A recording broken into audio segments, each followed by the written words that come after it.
Chapter 2. The link between taboos and death. The contrast between the world of work or reason and that of violence.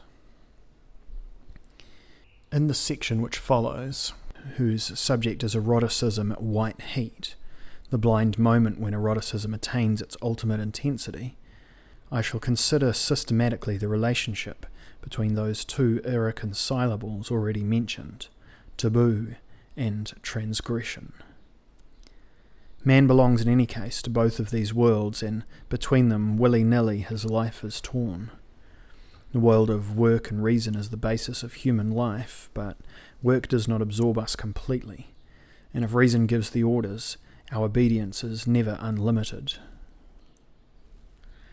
Man has built up the rational world by his own efforts, but there remains within him an undercurrent of violence. Nature herself is violent, and however reasonable we may grow, we may be mastered anew by a violence no longer that of nature, but that of a rational being who tries to obey, but who succumbs to stirrings within himself which he cannot bring to heel. There is in nature, and there subsists in man, a movement which always exceeds the bounds, but can never be anything but partially reduced to order. We are generally unable to grasp it. Indeed, it is by definition that which can never be grasped, but we are conscious of being in its power. The universe that bears us along answers no purpose that reason defines, and if we try to make it answer to God, all we are doing is associating irrationally the infinite excess in the presence of which our reason exists with our reason itself. But through the excess in him, that God whom we should like to shape into an intelligible concept never ceases, exceeding the concept, to exceed the limits of reason. In the domain of our life, excess manifests itself in so far as violence wins over reason. Work demands the sort of conduct where effort is in a constant ratio with productive efficiency. It demands rational behaviour where the wild impulses worked out on feast days and usually in games are frowned upon. If we were unable to repress these impulses, we should not be able to work, but work introduces the very reason for repressing them. These impulses confer an immediate satisfaction on those who yield to them.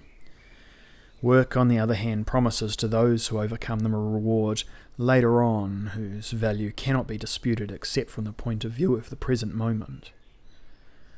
From the earliest times, work has produced a relaxation of tension thanks to which men cease to respond to the immediate urge impelled by the violence of desire.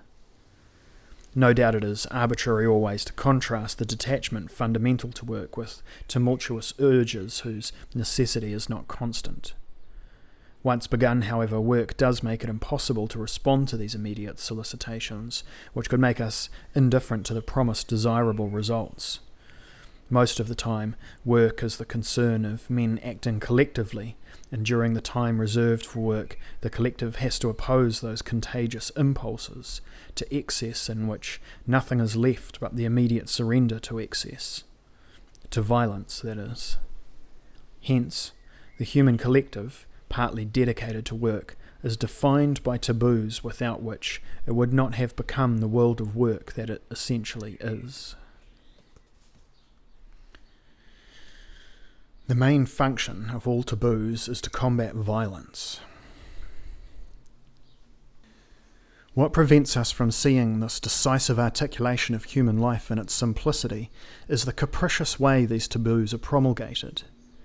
They have often had a superficially insignificant air. The significance of taboos, if we take them as a whole, particularly if we take into consideration those which we do not fail religiously to observe, is nonetheless reducible to a simple element. I will formulate this without demonstrating the truth of it immediately. That I will do systematically later, and my generalization will be seen to be a sound one. Violence is what the world of work excludes with its taboos. In my field of inquiry, this implies at the same time sexual reproduction and death. Only later on shall I be able to establish the profound unity of these apparent opposites, birth and death. However, Even at this stage, their external connections stand revealed in the universe of sadism, there for anyone who thinks about eroticism to ponder on. De Sade, or his ideas, generally horrifies even those who affect to admire him and have not realised through their own experience this tormenting fact. The urge towards love, pushed to its limit, is an urge towards death. This link ought not to sound paradoxical. The excess from which reproduction proceeds, and the excess we call death, can only be understood with the help of the other. But it is clear from the outset that the two primary taboos affect firstly death, and secondly sexual functions. Prehistoric evidence of taboos connected with death. Thou shalt not kill. Thou shalt not perform the carnal act except in wedlock. Such are the two fundamental commandments found in the Bible, and we still observe them. The first of these prohibitions is the consequence of the human attitude towards the dead. Let me return to the earliest days of our species when our destiny was at stake. Even before man presented the appearance that he does today, Neanderthal man, whom prehistorians called Homo faber, was making various stone instruments, often very elaborately, with the aid of which he hewed stone or wood. This kind of man, living 100,000 years before ourselves, was already like us, but still more like the anthropoid. Although he held himself erect like us, his legs were still a little bent. When he walked, he leaned more on the ball of his foot than on the outer edge. His neck was not as flexible as ours, although certain men have conserved certain of his simian characteristics. He had a low forehead and a jutting brow. We only know the bones of this rudimentary man. We cannot know the exact appearance of his face, not even if his expression was already a human one.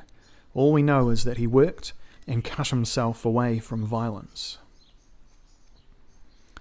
If we look at his life as a whole, he remained inside the realm of violence. We have not yet entirely abandoned it ourselves. But he escaped its power to some extent. He worked. We have the evidence of his technical skill left by numerous and various stone tools. This skill was remarkable, even in that if he had not given it his first attention, going back on and perfecting his first idea, he could not have achieved results that were constant, and in the long run greatly improved. His tools are in any case not the only proof of an incipient opposition to violence. The burial places left by Neanderthal man bear witness to this also. Besides work, death was recognised by this man as terrifying and overwhelming, and indeed as supernatural. Prehistory assigns Neanderthal man to the Middle Paleolithic era, as early as Lower Paleolithic. Apparently some hundreds of thousands of years before, fairly similar human beings existed who left traces of their work, just as Neanderthal man did. The heaps of bones of these earlier men that have been found encourage us to think that death had begun to disturb them, since they paid some attention to skulls at least. But burial of the dead, still a religious practice for humanity at the present time, appears toward the end of the Middle Paleolithic, a little while before the disappearance of Neanderthal man and the arrival of a man exactly like ourselves, whom prehistorians, keeping the name Homo faber for the earlier type, call Homo sapiens. The custom of burial is the sign of a taboo similar to ours concerning the dead and death. In a vague form at least, the taboo must have arisen before this custom. We can even admit that in one sense, so imperceptibly that no proof could have remained, and doubtless unnoticed by those who lived at the time, the birth of this taboo coincided with the beginnings of work. The essential difference is that between a man's dead body and other objects such as stones. Today, the perception of this difference is still characteristic of a human being as opposed to an animal. What we call death is, in the first place, the consciousness we have of it. We perceive the transition from the living state to the corpse, that is, to the tormenting object that the corpse of one man is for another. For each man who regards it with awe, the corpse is the image of his own destiny. It bears witness to a violence which destroys not one man alone, but all men in the end. The taboo which lays hold on the others at the sight of a corpse is the distance they put between themselves and violence, by which they cut themselves off from violence. The picture of violence which we must attribute to primitive man in particular must necessarily be understood as opposed to the rhythm of work regulated by rational factors. Lévi-Bruhl's mistake has long been recognised. He denied primitive man a rational mode of thought and conceded him only the uncertain and indistinct images that result from participation.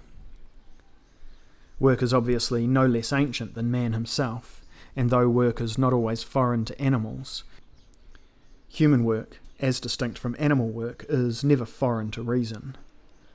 It supposes that a fundamental identity is accepted between itself and the wrought object, and it supposes the difference resulting from the work between its substance and the developed tool. Similarly, it implies awareness of the use of the tool, of the chain of cause and effect in which it is about to become involved.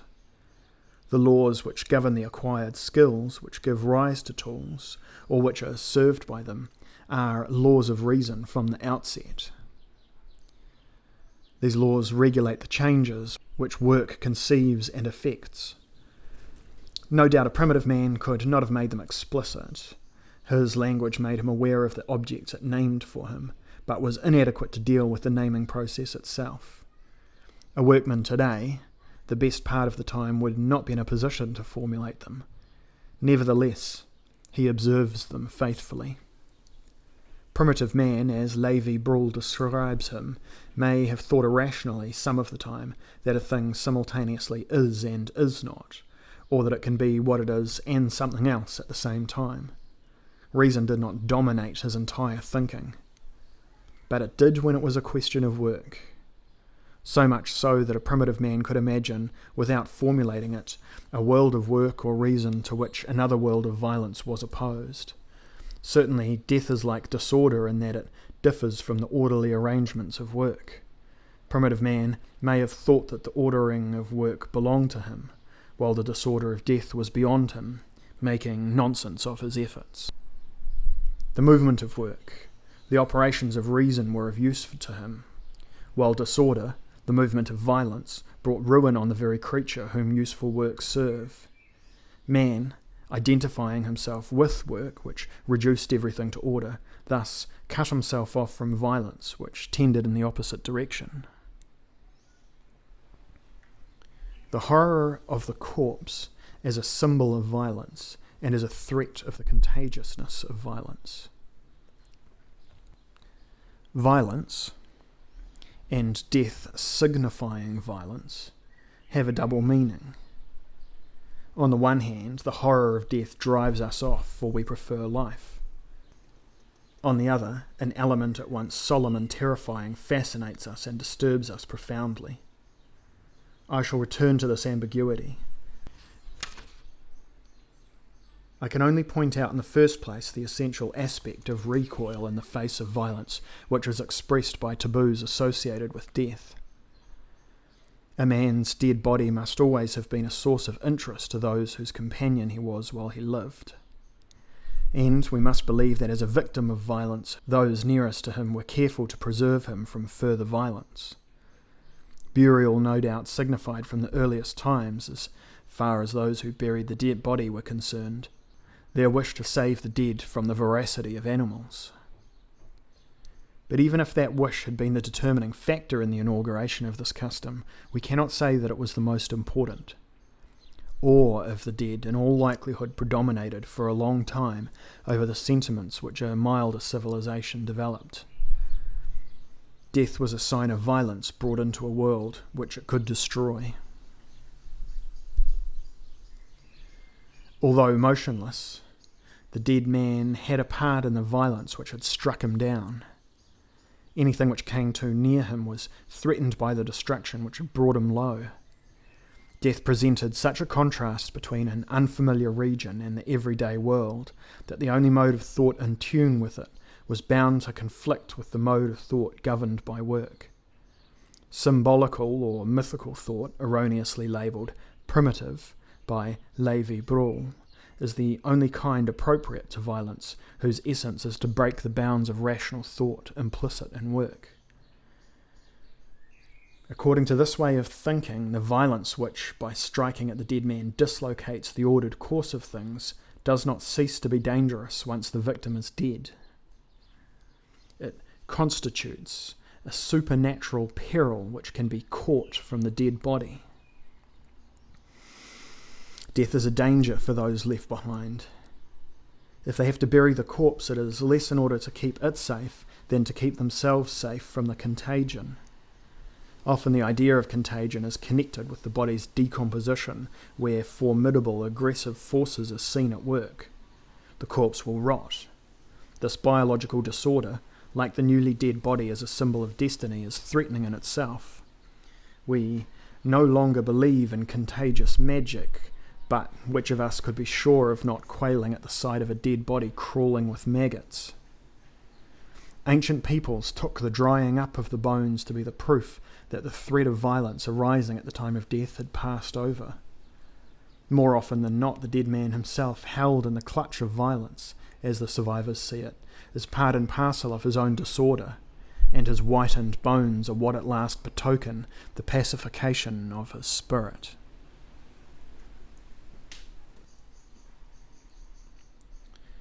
The taboo on murder. The taboo relating to the corpse does not always appear intelligible. In Totem and Taboo, Freud, because of his superficial knowledge of ethnographical data, nowadays much less vague, thought that the taboo generally countered the desire to touch. The desire to touch the dead was doubtless no greater in former times than it is today. The taboo does not necessarily anticipate the desire. In the presence of a corpse, horror is immediate and inevitable and practically impossible to resist.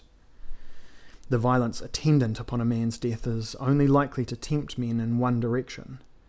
It may tend to be embodied in us against another living person. The desire to kill may take hold of us. The taboo on murder is a special aspect of the universal taboo on violence. In the eyes of primitive man, violence is always the cause of death. It may have acted through magical means, but someone is always responsible. Someone is always a murderer. The two aspects of the taboo are interrelated. We must run away from death and hide from the forces that have been unleashed. Other forces, like those which have overpowered the dead man and are temporarily in possession of him, must not be loosed in ourselves. As a rule, the community brought into being by work considers itself essentially apart from the violence implied by the death of one of its members. Faced by such a death, the body politic feels that a taboo is in force. But that is only true for the members of the community. Within it, the taboo has full force. Without, where strangers are concerned, the taboo is still felt, but it can be violated. The community is made up of those whom the common effort unites, cut off from violence by work during the hours devoted to work. Outside this given time, outside its own limits, the community can revert to violence. It can resort to murder and war against another community. In given circumstances, during a given time, the murder of members of a given tribe is permissible, necessary even. Yet the wildest hecatombs, in spite of the irresponsibility of their instigators, never entirely remove the malediction falling on murder. The Bible commands, "Thou shalt not kill," and this sometimes makes us smile, but we deceive ourselves in regarding the Bible as unimportant. Once the obstacle is overthrown, what outlasts the transgression is a flouted taboo. The bloodiest of murderers cannot ignore the curse upon him, for the curse is the condition of his achievement.